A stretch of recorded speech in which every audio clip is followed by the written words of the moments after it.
now this is Ruto's regime, that there is mass murder, the information is not clear, and eventually the story will just die. So let me say Palliative. this quickly. We had a very robust debate earlier, and I think and somebody was showing and saying that Ruto now has captured the military. The first thing when a president comes in, he must know that he's just an individual. Mhm. And being an individual, the first duty of a president is to consolidate power so that Mhm. that power can have one center. And that's why the Mhm. presidency is very powerful, because now the command center is him and him alone. Now, Mhm. if we look, let's not go far, because if we go far, we may not be able to understand it. For me, was Mhm. Westgate really a terrorist attack? My answer is no. All the things that we saw, the terroristic acts that in Mombasa, in where, were they? No. Uhuru came in a very controversial way. To hold the grip of the power was almost impossible. Raila had become a prime minister, and his hand was in every sector. And that is why Raila was able to unfold from one corruption to another. Baka Uhuru was totally frustrated. Not even one day was he able to sit down and do what? Be able to do his work. So every day there was an avalanche of information coming out from his sister, from what, that wamefanya hivi.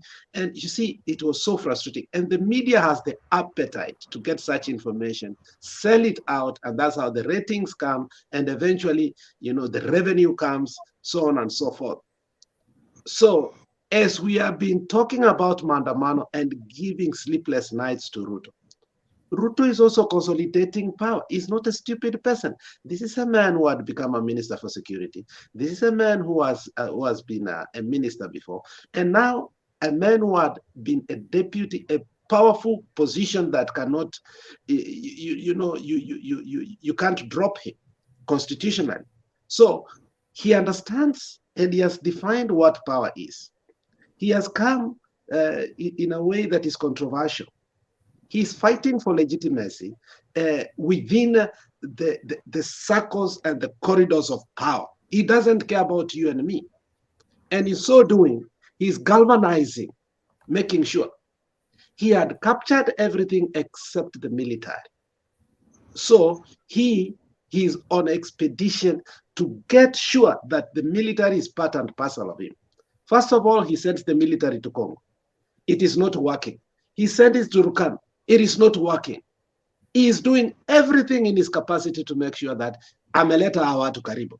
And finally, he has succeeded, while we have not succeeded with our Mandaman. Now, the whole issue, when you come and find that you are not popular and you have not galvanized your power, you must execute something that will be of a national attention and may require what you want to capture. And therefore, you and those people must be in close proximity, work together, create a relationship, and solidify it. And you move forward and making sure that all these people are now paying homage to you. And I think the last thing that Ruto did to galvanize and get his power right before he told us, I am what he said the other day, the commander in chief. Musinilete, was to galvanize that power. And while we were just myopically rushing out there and saying, Ruto must go, Ruto, to where?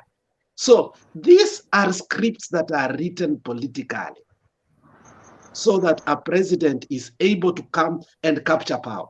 And Ruto finally has captured power. We are not here as Azimio or Kenya Kwan. We are trying to analyze what Ruto is doing, where he's going, because one person said this, Jex, this is worse than Wagala massacre. If it was worse, then why attention not be given there, but divertory tactics? Today you saw a chancellor of German coming. Yesterday you saw, juzi uliona akipeana hiyo kofia kwa mkuu wa majeshi. Ruto is doing everything in his capacity to solidify power, and he has successfully succeeded. So let me tell you, in 2 weeks, 3 weeks, the issue of Mackenzie, the issue of Ezekiel will be a past thing. Another thing will come because the government propaganda machine are awake. They always do something Jake's called diversion tactics. Psychologically, in 1 month, 2 months, we will have forgotten even the Ezekiel and Mackenzie issue existed totally. And it's because people are paid to do that job. We were diverted from maandamano wakati ilikuwa imeshika moto. We were diverted from maandamano wakati we could have succeeded. And stupidly, my leader agreed to it, to end maandamano that Monday when he could have put more pressure, just because he was called my brother. So it's a process, Jakes. You may think it's a crime scene, but you have heard say any politician must take advantage of what is going on and politicize it and make sure that they win mileage out of it. Raila delayed on this. Had he gone there earlier, he could have won. He could have used it, Jakes, to win. He went there too late when he's been rained on. Now he used to be Simba, sasa yeye ni paka. That is my analysis. Thank you. I think you have contradicted what Omolo had said, but still Okay, let me